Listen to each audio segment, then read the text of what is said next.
Director of Enforce, a unit within the Irish Council for Civil Liberties. So I might speak just briefly to outline what the bill does and why we're introducing it. Then we go to Niamh, Johnny and Ruth to deal with different aspects of this issue, and then maybe I'll make some comments at the end, but then particularly we go to questions. So just to explain what the bill does, it does three main things. Firstly, it bans social media platforms from using recommender algorithms where they know a user is under 18 or where they don't know the user's age. Secondly, for users over 18, it requires recommender algorithms not to use personal data unless the user has selected that option. And thirdly, it requires these platforms to facilitate users in choosing recommender algorithm parameters. The reason for this is social media corporations owned by the tech oligarchy of the world, some of the biggest corporations in the world making enormous profits, have so much power over what we see on our social media platforms, which are effectively the things that should be public space but are operated as private space. They are using algorithms that are not publicly disclosed, that are treated as confidential information, to drive toxic content of a whole variety of different forms, which we're going to discuss today, to young people and to everybody, including adults. The reason they're doing it is because it's what maximizes profit for them. They want to keep people's eyes on the screen for as long as possible, which means they can bombard them with targeted advertising. The consequences are really quite horrendous. I mean, there's a number of studies which might be referred to which are shocking. When one example looked at what videos YouTube recommends to a 13-year-old Irish girl who watches one video about eating disorders, and found that out of 1,000 YouTube video recommendations, 1 in 3 were for harmful eating disorder content. 2 in 3 were relating to eating disorders or weight loss. 1 in 20 involved self-harm or suicide content. Another study done by DCU set up 10 blank male identified accounts of 16 and 18-year-olds on 10 blank smartphones, and all of them were fed masculinist, anti-feminist and other extremist content within 23 minutes. They didn't seek it out, they were simply fed it by the algorithm. By 2 to 3 hours of viewing, the vast majority of the content being recommended was toxic, primarily falling into the manosphere, alpha male and anti-feminist category. By far the most prevalent of these was Andrew Tate. And this is driving an epidemic of mental health problems among young people, with anxiety, self-harm, eating disorders and online addiction all spiralling. It's impacting children, women, people of colour, LGBTQ plus people who are put at risk by the use of these recommender algorithms in spreading misogyny, racism, homophobia and transphobia. 3/4 of the public believe that there should be stronger regulation of social media algorithms. And last year, Commission na Man, their draft online safety code included a recommendation to turn off recommender algorithms by default, but that was scrapped following lobbying by the big tech corporations whose profits depend upon them keeping people scrolling as much as is possible. So this is in the absence of the tech companies taking any action, any responsibility for the content they are feeding people, in the absence of action by the state. We are introducing this bill to effectively free young people from the imposition of this harmful content without them choosing to go look for it. To be clear, this is not a freedom of speech issue whatsoever. This is about people being force-fed harmful, toxic material. But also, I mean, a lot of the focus on this, understandably, is on young people in the discussion. But adults also don't want to be fed these things. They should have the choice to say, I'm going to opt in to this sort of recommender algorithm. I understand what sort of content this is going to give to me, but they should be able to do so freely and willingly with the terms and conditions laid out very clearly to know what they're signing up for, as opposed to automatically, once you sign up for a social media platform, you're going to be fed this material. I'll hand it over now to Niamh MacDonald from Open Not Hate. Open Courage. Open Courage, sorry. That's okay. Good morning. Yeah, so I work for the Hope and Courage Collective. We work with communities, workplaces, institutions across Ireland to strengthen democracy and build collective resilience in the face of rising far-right hate and disinformation across Ireland. Through training, research and support, we help people to stay grounded, resilient and connected as they push back against division and create spaces where everyone can belong. So all people should be safe from toxic, profit-driven algorithms, especially young people. Our online spaces should be like public town squares where there are provisions in place to keep us safe as we socialise, shop and share our beliefs. No matter who we are, where we come from, how we look like or how we identify, we all deserve to feel safe to walk down the street, free from harassment and violence. But the hate that originates online is breaking through into the real world. I just want to give you some examples of the work that we've done between 23 and 2024. The Hope and Courage Collective between 23 and 2024 has conducted over 90 community crisis responses to hate activity in communities. We consistently document a direct line between online hate harassment and real world attacks. These real world attacks are directed towards mainly minority groups in our communities, like Paul referenced. And so we've documented between 23 and 24 a 200% increase in violent actions in our communities. We've reported many accounts to the online social media platforms with very little action taken around illegal content as it's been flagged. And in 2024, we documented 127 instances of threats and intimidation against specific people posted online, including live streams targeting people in their homes, harassment, abuse on the street, threats online, from people involved in far-right organising. In Ireland, there is an average of 3.3 million users of Facebook per month. Ireland is a global HQ for Facebook and Meta, yet there's zero kind of Irish language moderators or reviewers employed by Meta as per the 2024 Transparency Report. And one example on Instagram, we've seen an account most recently grow to 277,000 followers in less than 6 months, pushing out racist, Islamophobic and anti-immigrant content, garnering over 3 million views a day and over 100 million views in January. And this is not organic reach, and none of this is being moderated or taken down. Pat de Bruin, the head of Tech Accountability in Amnesty International in February 25, published a report saying Meta's content policies risk fueling more mass violence and genocide. And the systematic cuts to trust and safety teams across all platforms I've seen are growing at an alarming rate, and this correlates with a growing of increasing violence online. So we know that people's real lives are affected by what plays out online. Right now, social media and video platforms recommend illegal, hateful and violent content for people to see. It's the business model that prioritises emotionally manipulative content through algorithms that drive sharing and engagement. This distorts what people believe to be true, manipulates emotions and heightens tensions, and in many cases breaks the law. And rewards emotional engagement over truthfulness, rewards rage over accuracy, and promotes fear and hate over respect and care. So what do we feel needs to be happened? And this bill is one part of what we feel, and we want to welcome Paul Murphy's bill today. We'd like to see a cross-party support for this, to be very honest with you, because it's so important. We see the on-street violence and harassment of people makes our communities unsafe for everyone, and we need to tackle it at the root cause. Our politicians must act to turn off what we call as the hate megaphone. Social media companies need to act rapidly to remove illegal and harmful content. And we need to stop the spread of hate. Platforms must turn off the toxic engagement-based recommender systems by default. And just to say, this is not a free speech argument at all. You have a right to post whatever you want on social media, but you don't have a right for it to be amplified. The algorithms amplify it and they send it to people's phones automatically. Speech should be moderated online, but again, you don't have the right to be amplified. And I think that's the point that we're trying to make here today. Thank you, Niamh, and thanks for your work. We'll go to Johnny Ryan next. Me next, okay. Yep. Ladies and gentlemen, I'm reminded of a poll that we ran with Uplift, and Ireland Thinks ran it for us. And what that poll found in January last year was that 82% of the Irish public is in favour of the proposition that we should be in charge of what we see.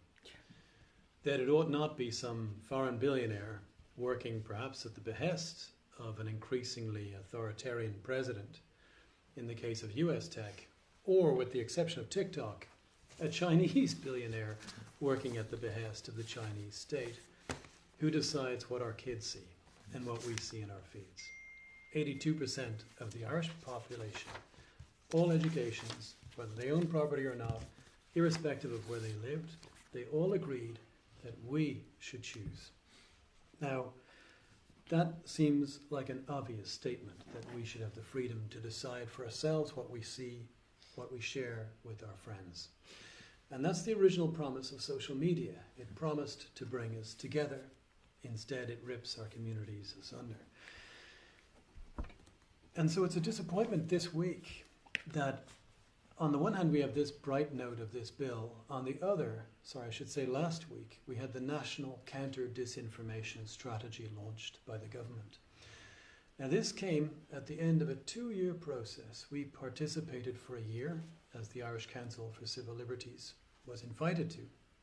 And we were obliged to withdraw because when it came time to discuss real concrete action to solve this problem, there appeared to be a very solid unwillingness. So solid that we had to withdraw. And there may be some good actions in the strategy that was launched last week, but actually these are half measures for a crisis. What we're worried about, and what I hope this bill addresses, and what I hope every Irish party will now take into account and follow, is that in the next few months we may be deciding, not just in Ireland or in Europe, whether liberal democracy endures. That's a big statement. It may actually be true. Just cast your minds back. You remember watching the Titanic, and there's the moment when the engineer is explaining how the Titanic can survive if a few compartments fill with water because it hit the iceberg and it scraped and the water got in. That's where we are. A few of Europe's compartments are filled with water. All we need is 1 or 2 more and the entire ship goes down. So we urge every party to support this bill. If they have a better bill, it should include the elements that are in this bill. But we think this is a very sensible and long overdue approach. Thanks, Mary Johnny. Ruth. Thanks. So the rise of the manosphere and of violent misogyny are going hand in hand. Traditional views, so-called among males, has risen, particularly among younger men. Women's Aid, for example, did a survey which showed that 54% of men felt control and dominance was key to be a man. 46% felt you shouldn't have to worry about women's opinions or feelings. We're seeing worrying levels of misogyny in society among young men. Andrew Tate, who himself has faced sex trafficking and rape charges, has over 10.8 million followers on X. And he's favourably looked upon by many young men, including young fathers. Men don't come across the manosphere seeking it out. They come across the manosphere when they go online, innocently looking for leisure, health, mental health, etc.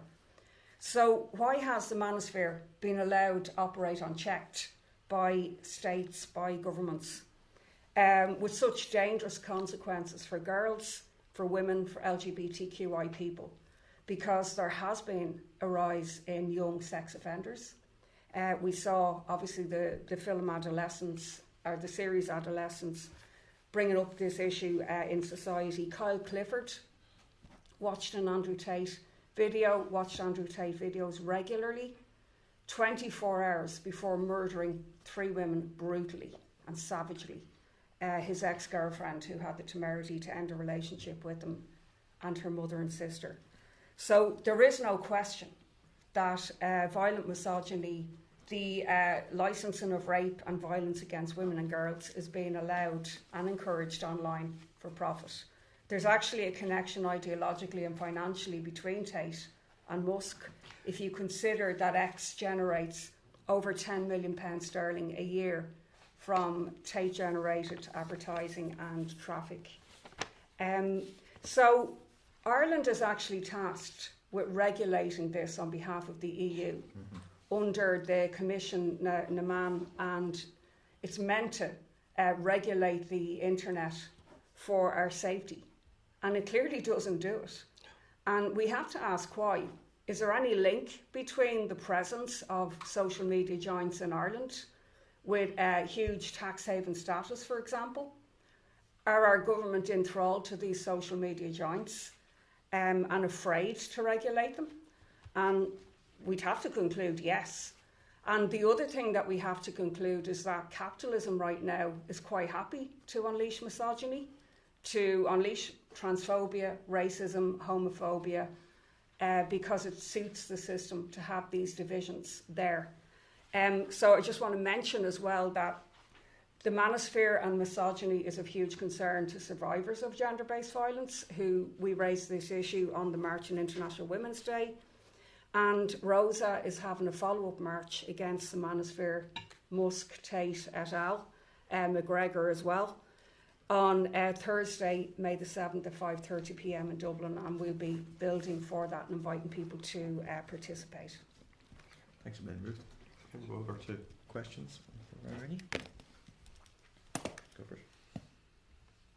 I'm going to leave it on camera. Yeah. Individually after. Oh yeah, sure, no problem. How much does the film Adolescence enter your consciousness when you were framing this bill? I mean, Or was it?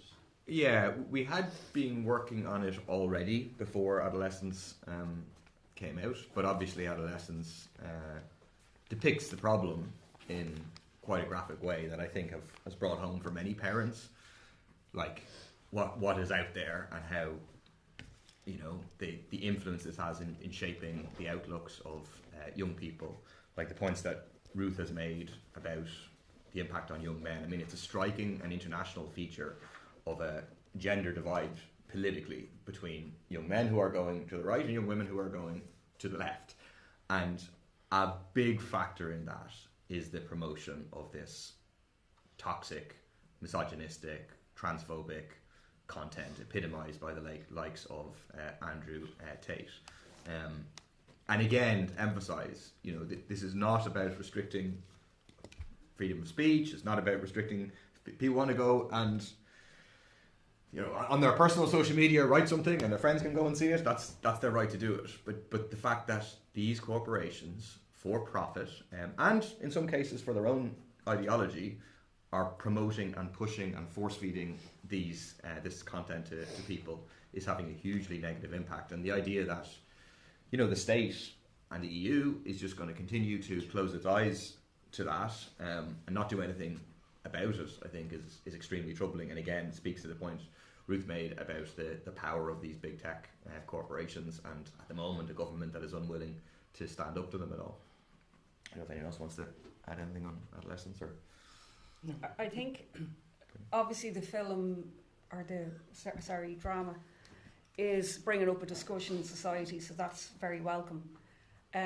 But this issue has been raised for years and years by people, by feminists, by women's groups, etc., and nothing has been done. And there is a danger that this is just another, you know, flash in the pan, and then we move on. So I'll certainly be raising this in the Dáil coming up to the march, and when I have an opportunity. With the Taoiseach, it certainly didn't help that he went and met Trump, who, you know, exemplifies this sexual predator image. And then we had the whole follow-up with McGregor being feted in the White House as well. So I think that this bill is obviously a help. It can only be a part of a pressure point on the government to actually enact legislation to stop really dangerous violence being perpetuated against women and minorities. Anybody else? Yeah, I suppose just a quick overview. I suppose when it comes to like adolescence as well, it's also like the focus was on the boys as individuals and not back onto actual the structures in society that's causing it. And there's a danger in that then, that it's the boys are the problem and not actually the wider structures that we have in society, which is like the role that social media is playing in all this and feeding the algorithms. I think boys are as vulnerable as others to recruitment, to all of this stuff. And we have to look at what do we need to put in place to prevent that. And this is one element of that. But there's also, we have to go right back to the crash of 2008 when we have the cuts to community workers, the cuts to youth workers, the cuts in education. All of these have a massive impact on what's happening in our communities across the country, and you know, the lack of supports there for parents, for children themselves. So there is a wider kind of approach that needs to be this. And sometimes I feel that when they say crisis, it sometimes can let the government off the hook, you know, and it's like it's a housing crisis, it's a this crisis, it's a that crisis. And then they put a sticking plaster on things when actually the solutions are there and they need to enact them. And there's money there to do that. And we know that community workers, we know that youth workers, we know that education, it's all part of a wider strategy. And this is about democracy as well. And we can see that it's about who can participate in our democracy, not just in elections, but in our communities and on the ground. So it's a wider aspect of what do we want, our vision for our communities and for our society, and what our values are. And right now the social media companies don't espouse any of the values that we have in our communities or in our society. They espouse them.